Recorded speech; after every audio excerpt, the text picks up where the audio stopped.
The process of producing cottonseed oil by pressing includes the following steps: cottonseed pretreatment, cottonseed oil prepressing, and cottonseed oil pressing.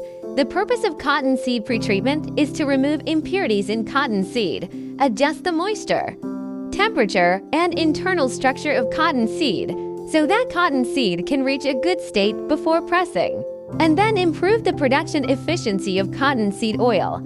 The cottonseed pretreatment equipment includes a series of equipment such as cleaning equipment. The treated cottonseed is pressed a second time using a cottonseed oil prepress and a cottonseed oil press. The resulting cottonseed oil retains its natural flavor and the nutrients are not destroyed. At this point, the process of producing cottonseed oil by pressing is over.